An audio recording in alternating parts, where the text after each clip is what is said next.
Welcome to CoWIN express. இப்போ என்ன பார்க்க போகிறோன்னா பார்ட் 2 பார்க்க போகிறோம். அதாவது 2013 to 2020 நடந்த ப்ரீவியஸ் இயர் பாலிட்டி கொஷின்ஸ் பார்த்துட்ருக்கோம். இப்போ பார்ட் 2 பார்க்க போகிறோம். வாங்க பார்க்கலாம். மத்திய ஊழல் தடுப்பு ஆணையம் அமைக்க பரிந்துரை செய்தது எதுனா சந்தானம் குழு. எந்த வழக்கில் உச்சநீதிமன்றம் இந்திய அரசியலமைப்பின் அடிப்படையின் கட்டமைப்பு என்ற கொள்கையை பயன்படுத்துகிறதுனா மினரா மில்ஸ் கேசஸ், அதாவது மினரா மில்ஸ் வழக்கு. மனித உரிமை கழகம் தமிழ்நாட்டில் எப்போது உருவாக்கப்பட்டதுன்னா 17 ஏப்ரல் 1997. கீழ்கண்டவற்றில் எது வகுப்பு சாராத அரசியல் கட்சியாகும்னா அசோம் கண பரிஷத். அடுத்து, எந்த சரத்து பஞ்சாயத்து ராஜ்யத்தை வலியுறுத்துகிறதுனா சரத்து 40. அடுத்து எந்த சரத்து மாநிலம் தனியாக மலைவாழ் ஜாதியினருக்காக அமைச்சரவையை நியமிக்க வழிவகை செய்ததுன்னா 164. அடுத்து, இந்தியாவில் மாநிலம் தவிர்த்து இந்து திருமண சட்டம் 1955 பொருந்தும் எதுக்குன்னா ஜம்மு காஷ்மீரை தவிர்த்து. சட்டத்தின் முன் அனைவரும் சமம் என்று வலியுறுத்தும் அரசியலமைப்பு சட்டம் எதுனா ஆர்டிக்கல் 14. அடுத்து, சட்டத்திற்கு முன் அனைவரும் சமம். ஓகே. நிதி ஆயோக் ஆணையம் நிறுவப்பட்ட நாள் எது? ஜனவரி 1, 2015. எந்த ஆண்டு ஆந்திரா உயர்நீதிமன்றம் ஹைதராபாத் உயர்நீதிமன்றம் என்று பெயர் மாற்றம் செய்யப்பட்டதுன்னா 2014. மாநில சட்டமன்ற மேலவையின் குறைந்தபட்ச உறுப்பினர்கள் எண்ணிக்கை எத்தனை? 40. மினிமம் 40. ஓகேங்களா. அடுத்து, கீழ்கண்டவற்றில் எந்த ஆண்டில் மக்களவை பொதுத் தேர்தல் நடத்தப்படவில்லைன்னா 1997. இந்திய அரசியலமைப்பின் 9வது பகுதி எதனை குறிக்கிறதுனா பஞ்சாயத்துகள். கீழ்கண்ட மாநிலங்களில் எது 1987 ஆண்டு புதிய மாநிலமாக அறிவிக்கப்படவில்லைன்னா சிக்கிம் தான். அடிப்படை கடமைகளை பற்றி கூறும் இந்திய அரசியலமைப்பு எதுனா 51A. அடுத்து, இந்திய பாராளுமன்றத்தில் கொறடாக்கள் நியமனம் செய்யப்படும் அடிப்படை எதுனா பாராளுமன்ற அரசாங்கத்தின் மரபுகளின் அடிப்படையில் தான் கொறடா நியமனம். ஓகேங்களா. அடுத்து, கட்சித் தாவலால் ஏற்படும் தகுதி இழப்புகளை பற்றிய அரசியலமைப்பு அம்சங்கள் இடம்பெற்றிருப்பதுன்னா 10வது அட்டவணையில். இந்திய அரசியலமைப்பின் விதி 368 டேஸ் வகையான சட்ட திருத்தங்களை பற்றி கூறுவதாகும்னா இரண்டு வகையான சட்ட திருத்தம். அடுத்து, மாநில அளவில் தேர்தல் நடவடிக்கைகளை மேற்பார்வை செய்பவர் யாருன்னா தலைமை தேர்தல் அதிகாரி தான். அடுத்து, பின்வருவற்றுள் எந்த ஒன்று சுதந்திர உரிமையின் கீழ் வராதுன்னா தங்களுடைய மதத்தை பண்பாட்டையும் பின்பற்றும் உரிமை மட்டும்தான் வராது, மீதி எல்லாம் வரும். பேச்சுரிமை மற்றும் கருத்துரிமை, எவ்வித தொழிலையும் அல்லது வியாபாரத்தையும் செய்யும் உரிமை, ஆயுதங்களின்றி அமைதியாக கூடும் உரிமை. ஓகேங்களா. அடுத்து, அரசியலமைப்பு சட்டத்தை இயற்றுவதற்கு அரசியலமைப்பு நிர்ணய சபை எடுத்துக்கொண்ட கால அளவு எதுனா 2 வருடம் 11 மாதம் 18 நாட்கள். ஓகேங்களா. அடுத்து, பின்வரும் கூற்றுகளில் எது சரி? ஓகேங்களா. எது சரின்னா 1 மற்றும் 2 தான். ஆளுநரின் பதவிக்காலம் 5 ஆண்டுகள். ஆளுநரின் பதவிக்காலம் முடிவடைந்த போதிலும் கூட பின்னர் வருபவர் பதவியேற்கும் வரை பதவியில் தொடர்கிறார். 2மே தான் ரைட்டு. ஓகேவா. சட்ட மேலவை உறுப்பினர்களின் பதவிக்காலம் எத்தனை? 6 ஆண்டுகள். அடுத்து, தற்போதைய மாநிலவை உறுப்பினர்கள் எண்ணிக்கை எத்தனை? 250. தமிழ்நாட்டில் உள்ள ஊராட்சிகளின் எண்ணிக்கை எத்தனை? 12619. எந்த குழுவின் அறிக்கை பஞ்சாயத்து பூஜ்ய முறையின் மகாசாசனம் என்று அழைக்கப்படுகிறதுனா பல்வந்த்ராய் மேத்தாய் குழு அறிக்கை. அடுத்து, இந்திய அரசியலமைப்பு சட்டம் நடைமுறைக்கு வந்த நாள் எது? 26 ஜனவரி 1950. அடுத்து, மாநில ஆளுநரை நியமனம் செய்பவர் யாருன்னா குடியரசுத் தலைவர். மாநகராட்சியின் அரசியல் ரீதியான தலைவர் யாருன்னா மேயர். சென்னை உயர்நீதிமன்றத்தின் மதுரை கிளை தொடங்கப்பட்ட ஆண்டு எப்போனா 2004. மக்களாட்சி என்ற சொல்லை முதலில் பயன்படுத்தியவர் ஹெரோடோட்டஸ்.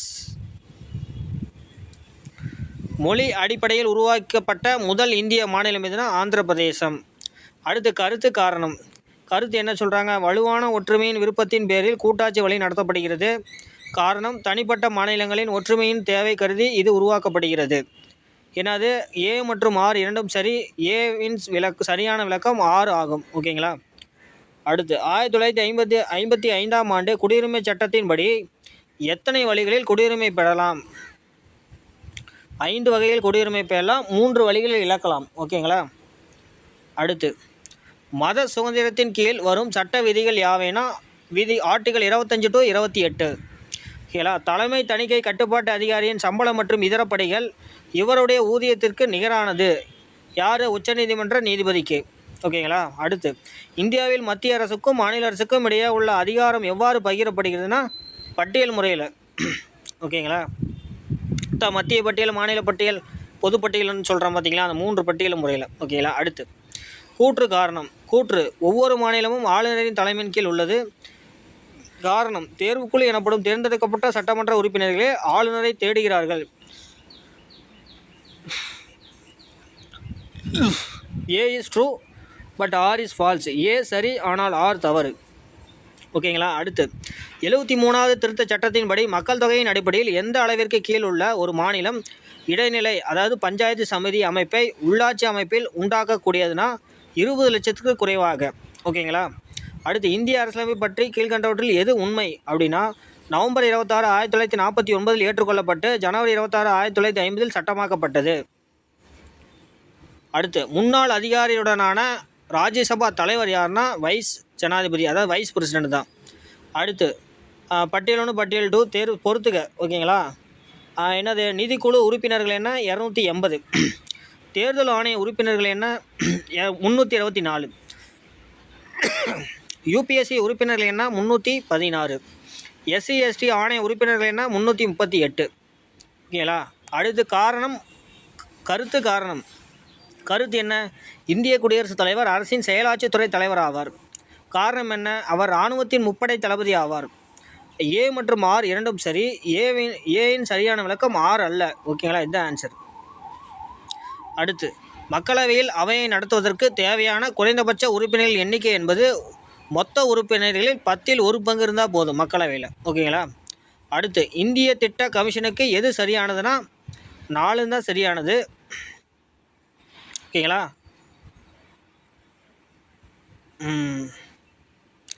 4 தான் சரியானது. ஓகேங்களா. 4 என்ன சரியானதுன்னா, இந்திய அரசியலமைப்பு வரையறுக்கப்பட்டவை அல்ல. உறுப்பினர்கள் மற்றும் உதவி தலைவர் நிரந்தர ஊழியர்கள் அல்ல. உறுப்பினர்களுக்கு குறைந்தளவு கல்வித்தரம் வேண்டியதில்லை. உதவி தலைவரை நியமிப்பது பிரதம மந்திரி. ஓகேங்களா. அடுத்து, தனியுரிமை என்பது என் உரிமை என்ற இந்திய அரசியலமைப்பு சட்டத்தின் எந்த சரத்தின் கீழ் வருகிறதுனா, அரசியலமைப்பு சட்டத்தின் 3வது பிரிவில் 12 முதல் 35 வரையுள்ள சரத்துக்கள் தான். ஓகேங்களா. அடுத்து, நீதி பேராணைகள் எண்ணிக்கை எத்தனை? 5 நீதி பேராணைகள். ஓகேங்களா. அடுத்து, எத்தகைய முறையில் அரசாங்கத்தின் வாக்காளர்கள் மறைமுகமாக பங்கேற்கிறாங்கன்னா பிரதிநிதித்துவ மக்களாட்சி முறையில் தான். அடுத்து, சொத்துரிமை நீக்கப்பட்ட ஆண்டு என்ன? 1978. அடுத்து, இரு கட்சி முறை உள்ள நாடுகள் என்னது? பிரிட்டிஷ் மற்றும் அமெரிக்கா தான் இரு கட்சி முறை உள்ள நாடுகள். அடுத்து, ஒவ்வொரு மாநிலங்களிலும் உள்ள தலைமை தேர்தல் அதிகாரியை நியமிப்பவர் யாருன்னா குடியரசுத் தலைவர் தான். அடுத்து, எந்த அரசியலமைப்பு விதி 7 அடிப்படை உரிமைகளை குடிமக்களுக்கு உறுதி செய்கிறதுனா விதி 19. இப்போ 6 தான் இருக்குது. சொத்துரிமை நீக்கப்பட்டு 307 போய் சேர்த்திருப்பாங்க. ஓகேங்களா. அடுத்து, எந்த அரசியல் சட்ட விதிப்படி ஆளுநர் சட்டமன்றம் கூடாத போது இடைக்கால சட்டங்களை இயற்றலாம் அப்படின்னா 213. பஞ்சாயத்து ராஜ்யம் துவங்கி வைக்கப்பட்ட ஆண்டு எதுனா அக்டோபர் 2, 1959. அடுத்து, அரசியல் நிர்ணய சபையின் வரைவு குழுவின் தலைவர் யாருன்னா டாக்டர் B.R. அம்பேத்கர். அடுத்து, சட்டங்களின் உயிர் என்ற நூல் வெளியிடப்பட்ட ஆண்டு எதுனா 1748. த ஸ்பிரிட் ஆஃப் லாஸ் அப்படிங்கிற ஒரு நூல் எப்போ? 1748.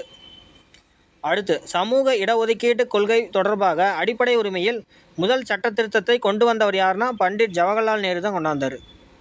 15 சப்கிளாஸ் 4, 16 சப்கிளாஸ் 4ன்னு ஒன்று கொண்டாந்துருப்பாங்க. அதுதான் 1951 ஜவஹர்லால் நேரு. அடுத்து என்னது? அரசியலமைப்பு அவை முழுமையான இறையாண்மை வாய்ந்தது என்று எந்த சட்டம் கூறியதுன்னா 1947ஆம் ஆண்டின் இந்திய சுதந்திர சட்டம் தான் கூறியது. அடுத்து, கீழ்கண்டவற்றுள் எவைகள் இந்திய அரசியலமைப்பு கூட்டாட்சி குணாதிசயங்களை கொண்டுள்ளதுன்னா நெகிழா தன்மையுள்ள அரசியலமைப்பு, ஈரவை சட்டமன்றம். அடுத்து, நகராட்சிகள் 1993இல் 74ஆம் அரசியலமைப்பு சட்ட திருத்தத்தின்படி டேஸ் இனங்களை நடைமுறைப்படுத்த வேண்டும். 18 இனங்கள். ஓகேங்களா. அதாவது பணிகள். அடுத்து, இந்திய அரசியலமைப்பு எந்த விதி நிர்வாக தீர்ப்பாயம் பற்றி கூறுகிறதுனா 323A. ஓகேங்களா.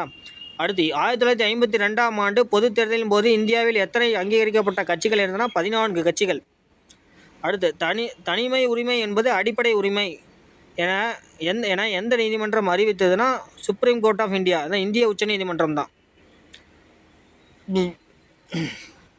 மாநில தகவல் ஆணையத்தை உருவாக்கியது யாருன்னா தகவல் உரிமை சட்டம் 2005. கீழ்கண்டவற்றில் ஈரடுக்கு சட்டமன்றம் இல்லாத மாநிலம் எதுனா மத்திய பிரதேஷ் தான். கணக்கு மற்றும் தணிக்கை அதிகாரியின் பணி ஓய்வு பெறும் வயது எது சொல்லுதுன்னா பகுதி 17. அரசியலமைப்பில் எந்த பகுதி ஆட்சி மொழி பற்றி விவரிக்கிறதுனா control and auditor general retirement ஏஜ்னா 65. அரசியலமைப்பின் எந்த பகுதி ஆட்சி மொழி என்று அழைங்கன்னா 17. பிசா ஆக்ட், அதாவது பிசா சட்டம் எந்த வருடம் 1996. அடுத்து மத்திய பணியாளர் தேர்வாணையம் அல்ல எதுனா 1-3 தான் அல்ல.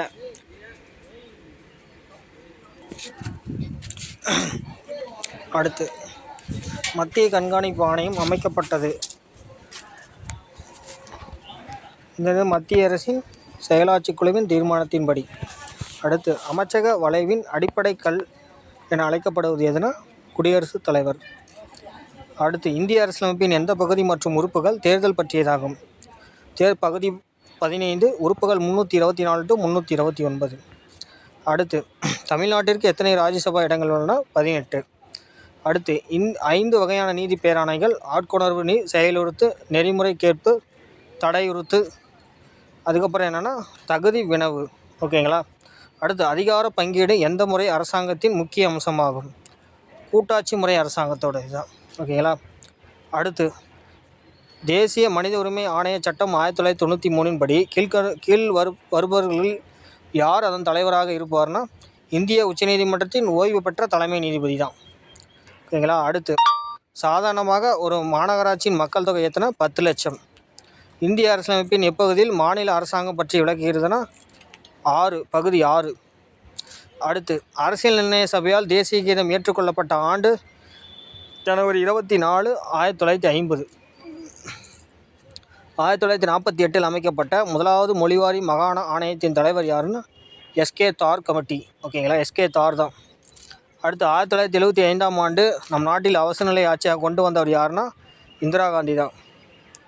அடுத்து இந்திய தேர்தல் ஆணையத்திற்கு கூடுதலாக 2 தேர்தல் ஆணையர்களை குடியரசுத் தலைவர் முதலில் நியமித்த ஆண்டு எதுன்னு 1989. அடுத்து இந்திய அரசியலமைப்பு விதி 148 விவாதிப்பது எதுனா தலைமை தணிக்கை மற்றும் கட்டுப்பாட்டு அதிகாரியை. அடுத்து இந்திய அரசியலமைப்பில் 243C விதி எதுனா பஞ்சாயத்து அமைப்பு. ஓகேங்களா? காம்போசிஷன் ஆஃப் பஞ்சாயத்துன்னு சொல்லுவாங்க. அடுத்து இந்தியாவின் முதல் மாநகராட்சி எதுனா மெட்ராஸ் தான். அடுத்து பாராளுமன்றத்தின் கீழ் சபை மற்றும் மேல் சபை உறுப்பினர்கள் உள்ள பாராளுமன்ற குழுக்கள் எதுனா மதிப்பீட்டு குழு, துணை சட்டமியற்றுதல் பேரிலான குழு, பொது கணக்கு குழு. இது 3 குழு தான். அடுத்து சரியாக பொருந்தவில்லை எது பொருந்தவில்லைன்னா பிற்படுத்தப்பட்டவருக்கான தேசிய ஆணையம் தான் பொருந்தவில்லை. மகளிருக்கான தேசிய ஆணையம் எப்போ? 1992. தேசிய மனித உரிமை ஆணையம் எப்போ? 1993. சிறுபான்மையினருக்கான ஆணையம்னா 1993. அதாவது மனித உரிமை மற்றும் சிறுபான்மை 1993, மகளிர் 1992. ஓகேங்களா? அடுத்து நிர்வாக தீர்ப்பாயம் எந்த விதியின் அடிப்படையில் உருவாக்கப்பட்டதுன்னா 323A. ஓகேங்களா? அடுத்து எது தவறுன்னு சொல்லி கேட்குறாங்க. ஆளுநர் மட்டும்தான் தவறு, இந்திய தொகுப்பு நிதியம் வராது. மீதி எல்லாமே குடியரசுத் தலைவர், கணக்கு மற்றும் தணிக்கை தலைவர், உச்சநீதிமன்ற நீதிபதிகள். ஆளுநர் யார் தருவாங்கன்னா மாநில அரசும் தரும், மத்திய அரசும் சேர்ந்து தரும்னு நினைக்கிறேன். இந்திய கூட்டாட்சியில் எஞ்சிய அதிகாரங்களை தன்வசம் வைத்திருப்பது எதுனா மத்திய அரசாங்கம் தான். அடுத்து கில்லட்டின் எனும் சொல்லின் அர்த்தம் சபாநாயகர். ஓகேங்களா? எதுனா மற்ற அலுவலர்களை முடிவுக்கு கொண்டு வந்து வாக்கெடுப்பிற்கு விதிக்கிறார்னு சொல்லுவாங்க. ஓகேங்களா? அடுத்து இந்தியாவின் முதலாக எங்கு மாநகராட்சி கொண்டு வரப்பட்டதுன்னா சென்னை தான். மாநில பொது கணக்காய்வு குழு கூட்டம் யாரால் உதவப்படுகிறதுனா தலைமை கணக்கர் தான். அடுத்து தேசிய கீதம் பாடலில் நேரம் எது? 52 செகண்டு, அதாவது 52 வினாடிகள். அடுத்து கீழ்கண்டவற்றில் இந்திய மதச்சார்மையின் சிற்பியாக கருதப்படுவர் யாருன்னா ஜவஹர்லால் நேரு தான். மேகாலயா எந்த மாநிலத்தின் சுயாட்சி மாநிலமாக உருவாக்கப்பட்டதுன்னா அஸ்ஸாம். பெண்களுக்கான தேசிய ஆணையம் அமைக்கப்பட்டது எப்போ? ஜனவரி 1992. சபாநாயகர் மற்றும் துணை சபாநாயகர் ஆகியோரின் ஊதியமும் பிற பண பயன்கள் யாரால் நிர்ணயிக்கப்படுகிறதுனா பாராளுமன்றம். அடுத்து தேர்தல் ஆணையம் முதல் முறையாக 16வது மக்களவைத் தேர்தலில் செயலாக்கப்படுகிறது. எதுனா விழிப்புணர்வு பார்வையாளர்கள். அடுத்து இந்தியாவில் நிர்வாக தீர்ப்பாய சட்டம் பாராளுமன்றத்தால் நிறைவேற்றப்பட்ட ஆண்டு எது? 1985. அடுத்து கீழ்கண்ட உரிமைகளை பரிசீலனை செய்க. 3 தான். கல்வி உரிமை, பொது சேவையில் சம வாய்ப்பு உரிமை, உணவுக்கான உரிமை. இது 3 தான். அடுத்து என்னது? இந்தியாவில் மத்திய மாநில உறவுகளை பற்றி குறிப்பிடும் விதிகளானது என்ன? 245 to 293. மத்திய மாநில உறவுக்கான 245 to 293. அடுத்து எந்த விதியானது இந்தியாவில் அங்கீகரிக்கப்பட்ட மொழியை பற்றி குறிப்பிடுகிறதுனா 343 ஆர்டிகல்ஸ். அடுத்து தனது சிறப்பதிகாரத்தை தவறாக பயன்படுத்திய ஆளுநர்கள் யாருன்னா ராம்லால் ஜக்மோகன். இவங்க 2 பேரும் தான். ஓகேங்களா? அடுத்து யாருடைய ஆட்சி 1984 கலைக்கப்பட்டதுன்னா 3 மற்றும் 4. யார் யார்? என்டி ராமாராவ், பரூக் அப்துல்லா. இவங்க 2 பேரோட ஆட்சி தான். அடுத்து நம் நாட்டில் அரசியலமைப்பு எந்த சட்டத்தில் பகுதி 15 சரத்து 324 to 329 விவரிக்கப்பட்டுள்ள செயல்முறை எதுனா தேர்தல் தான். அடுத்து இந்திய அரசியலமைப்பு சட்டத்தின் சரத்து 370 எதனை பற்றி குறிப்பிடுகிறதுனா ஜம்மு அண்ட் காஷ்மீர் தான். இந்திய குடியுரிமை சட்டம் நிறைவேற்றப்பட்ட ஆண்டு எது? 1955. அடுத்து கீழ்கண்டவற்றில் எது இந்திய பாராளுமன்ற அரசாங்கத்தின் சிறப்பு அம்சம் இல்லைன்னா அரசியல் பன்முகத்தன்மை தான் இல்லை. அடுத்து கோவா, டாமன் மற்றும் டையூ மறுசீரமைப்பு சட்டத்தின் மூலமாக கோவா மாநிலமாக ஆள வேண்டும். எந்த வருஷம் மாநிலமாக ஆன ஆண்டு எப்போனா 1987 தான். ஓகேங்களா? அடுத்து எந்த ஆண்டு மக்களாட்சி பரவலை மகாராஷ்டிரா குழு ஏற்படுத்தினா 1961. அடுத்து கீழே கொடுக்கப்பட்டுள்ளவற்றில் எது சரியானது இல்லைன்னு சொல்லி கேட்குறான். மாநில சட்டப்பேரவையில் அறிக்கை தாக்கல் செய்ய தேவையில்லை. அடுத்து கீழ்கண்ட குழுக்களில் பஞ்சாயத்துகளுக்கு அரசியலமைப்பு அடிப்படையிலான நிலையினை வழங்குமாறு பரிந்துரைத்த குழு எதுனா LM சிங்வி குழு தான் பஞ்சாயத்துகளுக்கு. இந்தியாவின் தலைமை மற்றும் தணிக்கை அதிகாரி தனது தணிக்கை அறிக்கை சமர்ப்பிப்பது எதுனா பிரசிடென்ட் ஆஃப் இந்தியா, இந்திய ஜனாதிபதி தான். அடுத்து மாநிலங்களுக்கிடையான குழு ஏற்படுத்தப்பட்ட ஆண்டு எப்போனா 1990. அடுத்து லோக் அதாலத் சரியான வாக்கியத்தை தேர்வுனா 1, 3 மட்டும்தான். லோக் அதாலத் ஒரு உரிமையியல் கோர்ட்டுக்கு சமமானது. லோக் அதாலத்தின் தீர்ப்பை எதிர்த்து மேல்முறையீடு செய்ய இயலாது. குடிமை மற்றும் குற்றவியல் தப்புகளை தீர்வு செய்ய லோக் அதாலத்திற்கு ஆள்வரை கிடையாது. ஓகேங்களா? அடுத்து முதலில் எந்த முன்னாள் பிரதம மந்திரி பின்னாளில் லோக்சபாவின் எதிர்க்கட்சி தலைவராக தேர்ந்தெடுக்கப்பட்டார்னா ராஜீவ்காந்தி தான். எந்த 2 ஜனாதிபதி பாக்கெட் வீட்டோ அதிகாரத்தை பயன்படுத்தினார்கள்னா டாக்டர் ராஜேந்திர பிரசாத் மற்றும் டாக்டர் R வெங்கட்ராமன். இவங்க 2 பேர் தான். தவறானதை நீக்குக. சிக்கிம் மாநிலத்தில் பேசப்படும் முதன்மையான தொழில் எதுனா காசி மொழி. ஓகேங்களா? அடுத்து சர்க்காரியா குழுவின் பரிந்துரை எதனோடு தொடர்புடையதுனா மத்திய மாநில உறவுகள் பற்றி. அடுத்து இந்திய தலைமை கணக்கு மற்றும் தணிக்கையாளர் முகவராக செயல்படுவதுனா மத்திய பாராளுமன்றம் தான். அடுத்து உண்மையை வெளிக்கொணர்வோர் பாதுகாப்பு சட்டம் 2011 குடியரசுத் தலைவரின் ஒப்புதலை பெற்ற நாள் எதுனா 9 மே 2014. அடுத்து இந்தியாவின் முதல் சட்ட அமைச்சராக பொறுப்பேற்றவர் யாருன்னா டாக்டர் BR அம்பேத்கர் தான்.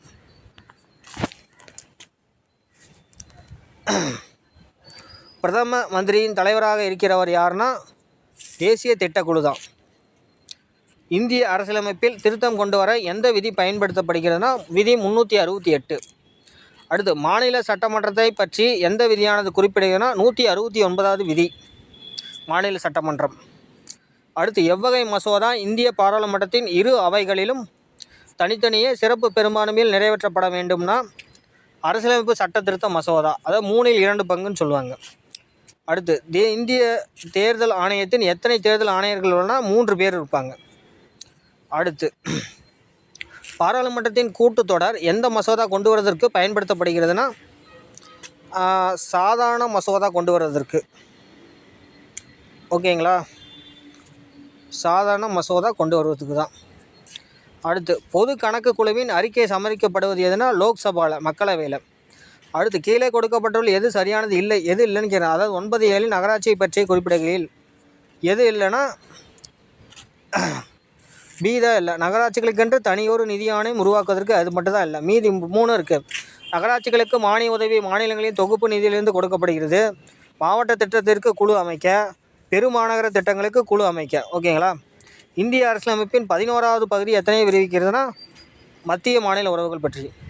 கீழ்கண்டவற்றில் எந்த வழக்கின் இந்தியா உண்மையான கூட்டாட்சி அல்ல என உச்சநீதிமன்றம் தீர்ப்பளித்ததுன்னா மேற்கு வங்க அரசு வெர்சஸ் மத்திய அரசு 1963. அடுத்து பிரான்சில் உள்ள கட்சி முறை எதுனா பலகட்சி முறை தான். முதலாவதாக தேர்ந்தெடுக்கப்பட்ட நடுவண் விழிப்புணர்வு ஆணையத்தின் ஆணையர் யாருன்னா நீட்டூர் சீனிவாச ராவ் தான். ஓகேங்களா, நீட்டூர் சீனிவாச ராவ். அடுத்து குடியரசுத் தலைவர் மற்றும் துணை குடியரசுத் தலைவர் நாடாளுமன்ற மேல்சபை உறுப்பினர்கள் டேஸ் முறை மூலம் தேர்ந்தெடுக்கப்படுகின்றன, மறைமுக தேர்தல் முறை மூலம். அடுத்து பின்வரும் கூற்றுகளில் எவை சரியானது? ஆளுநரின் பதவிக்காலம் 5 ஆண்டுகள். ஆளுநரின் பதவிக்காலம் முடிவடைந்த போதிலும் கூட பின்னர் ஒருவர் பதவியேற்கும் வரை பதவியில் தொடர்கிறார். இது ரெண்டுமே சரிதான். அடுத்து பொறுத்துக. சமத்துவ உரிமைனா 14 to 18, சுதந்திர உரிமைனா என்ன 19 to 22, அரசியல் அமைப்பு உட்பட்டு தீர்வு காணும் உரிமை எது விதி 32, சமய சுதந்திரம்னா 25 to 28. ஓகேங்களா. அடுத்து சுத்தமான குடிநீர் பெறுதல் என்பது அடிப்படை உரிமை. இது இந்திய அரசியலமைப்பில் எந்த பிரிவில் உள்ளதுன்னா ஆர்டிகிள் 21. 1951ஆம் ஆண்டு நடைபெற்ற முதல் இந்திய பொதுத் தேர்தலில் போட்டியிட்ட கட்சிகள் எத்தனைனா சந்தானம் இல்லை 54 கட்சிகள். மொத்தம் எத்தனை 54 கட்சிகள். அடுத்து டேஸ் குழுவின் பரிந்துரையின் அடிப்படையில் மத்திய கண்காணிப்பு ஆணையம் அமைக்கப்பட்டதுன்னா சந்தானம் ஊழல் தடுப்பு குழு. அடுத்து இந்திய உச்சநீதிமன்ற தலைமை நீதிபதி மற்றும் பிற நீதிபதிகளை நியமிப்பவர் யாருன்னா குடியரசுத் தலைவர் தான். அடுத்து நகர்பாலிகா சட்டம் சார்ந்த சட்ட திருத்தம் எப்போ 73வது சட்ட திருத்தம். கீழ்கண்டவற்றில் எந்த யூனியன் பிரதேசம் தனக்கென்று மக்களால் தேர்ந்தெடுக்கப்பட்ட சட்டமன்றம் கொண்டதுன்னா புதுச்சேரி தான். அடுத்து மக்களவையில் மக்களால் நேரடியாக தேர்ந்தெடுக்கப்படும் உறுப்பினர்கள் எண்ணிக்கை எத்தனை 543. அடுத்து 1978 44வது அரசியலமைப்பு சட்ட திருத்தத்தின்படி அடிப்படை உரிமையிலிருந்து நீக்கப்பட்ட உரிமை எதுனா ரைட்ஸ் டு ப்ராப்பர்ட்டின்னு சொல்லுவாங்க, அதாவது சொத்துரிமை. அடுத்து முதல் மொழிவாரி மாநிலம் எது ஆந்திரா தான். அடுத்து முகவரியில் சமதர்ம மதச்சார்பற்ற மற்றும் ஒற்றுமை என்ற வார்த்தையை சேர்க்கப்பட்டது எதுனா 42வது அரசியலமைப்பு திருத்தச் சட்டம் தான். அடுத்து 42வது அரசியலமைப்பு திருத்தச் சட்டத்தின்படி எத்தனை அதிகாரங்கள் மாநில பட்டியலில் இருந்து பொது பட்டியலுக்கு மாற்றப்பட்டதுன்னா 5. ஓகேங்களா, 5. அடுத்து 1955ஆம் ஆண்டில் அலுவலக மொழி ஆணையத்தின் தலைவர் யாருன்னா பிஜி ஹெர். அடுத்து பொறுத்துக. சமத்துவ உரிமை 14 to 18, சுதந்திர உரிமை 19, மத சுதந்திர உரிமை விதி 25, அரசியலமைப்பு பரிகார உரிமை 32 விதி. ஓகேங்களா. அடுத்தும் பொறுத்துக தான். பொது பணியாளர் தேர்வாணையம் எப்போ 14. அடுத்து தேர்தல்கள் 15. அடுத்து நெருக்கடி நிலை 17. அடுத்து தீர்ப்பாயங்கள் 14A பகுதி. ஓகேங்களா. அடுத்து முதல் இந்திய வாக்குப்பதிவு இயந்திரத்தை கண்டுபிடித்தவர் யாருன்னா எம்பி ஹெனிடா அவரு தான் கண்டுபிடித்தார். அடுத்து இந்தியாவில் முதல் பெண் தலைமை தேர்தல் ஆணையர் யாருன்னா விஎஸ் ராமாதேவி. அடுத்து இந்தியாவில் முதல் லோக்பால் அமைப்பு எத்தனை உறுப்பினர்களை கொண்டுள்ளதுன்னா 4 நீதித்துறை சார்ந்த உறுப்பினர்கள் மற்றும் 4 நீதித்துறை சாராத உறுப்பினர்கள் உடன் ஒரு தலைவர். அதாவது 4 நீதித்துறை சார்ந்த உறுப்பினர்கள், 4 நீதித்துறை சாராத உறுப்பினர்கள், ஒரு தலைவர். மொத்தம் எத்தனை பேர் 9 பேர்னு சொல்லுவாங்க லோக்பால் அமைப்பு. ஓகேங்களா. அடுத்து மாநிலக்கிடையான மன்றம் உருவாக்கப்பட்டது எப்போனா 1990. அடுத்து மாநில சட்டமன்றத்தில் நிதி மசோதாவை யாருடைய பரிந்துரையின் பேரில் அறிமுகப்படுத்த முடியும்னா ஆளுநரின் பேரில் தான். அடுத்து கீழ்கண்டவற்றில் எது இந்திய அரசியலமைப்பின் கூட்டாட்சி இயல்பு கிடையாதுன்னா 2, 3, 6 தான். அதாவது அகில இந்திய பணிகள், ஒற்றை குடியுரிமை, ஒருங்கிணைந்த நீதித்துறை தான் இல்லை. அடுத்து இந்திய அரசியலமைப்பில் 12வது பகுதியானது மத்திய மாநில உறவுகளில் உள்ள ஒரு உறவை மட்டும் குறிப்பிடுகிறது. எதுனா நிதி உறவுகள். நெருக்கடி நிலையில் இந்திய அரசியலமைப்பு கூட்டாட்சியிலிருந்து ஒற்றையாட்சி மாற என்னென்னா இந்திய அரசியலமைப்பு சட்ட திருத்தம் தேவையில்லை. மக்கள் பிரதிநிதித்துவ சட்டம் இயற்றப்பட்ட ஆண்டு எதுனா 1951. தேர்தல் ஆணையத்தை பொறுத்தவரை மாவட்ட அளவில் மாவட்ட திருத்த அதிகாரியாக யார் செயல்படுகிறார்னா மாவட்ட ஆட்சியார். ஓகேங்களா. அடுத்து மத்திய மாநில உறவுகளை மேம்படுத்த தமிழக அரசால் அமைக்கப்பட்ட குழு எதுனா ராஜமன்னார் குழு. ஓகேங்களா. ஓகே ஃப்ரெண்ட்ஸ், தேங்க்யூ ஃபார் வாட்சிங் திஸ் வீடியோ. இந்த வீடியோ உங்களுக்கு எல்லா டிஎன்பிஎஸ்சி எக்ஸாமுக்கும், ரயில்வே எக்ஸாமுக்கும், எஸ்எஸ்சி எக்ஸாமுக்கு கூட உங்களுக்கு வந்து இது பயனுள்ளதாக இருக்கும்னு நான் நம்புகிறேன். இனிமேட்டு டெய்லியும் அப்டேஷன் நிறைய வீடியோஸ் நம்ம சேனலில் நம்ம போகிறோம். முடிஞ்ச அளவுக்கு வாட்ச் பண்ணுங்கள், லைக் பண்ணுங்கள், ஷேர் பண்ணுங்கள். ரெகுலராக கிடைக்கணுன்னா சப்ஸ்கிரைப் பண்ணுங்கள். ஓகே ஃப்ரெண்ட்ஸ், தேங்க்யூ ஃபார் வாட்சிங். Thank you friends.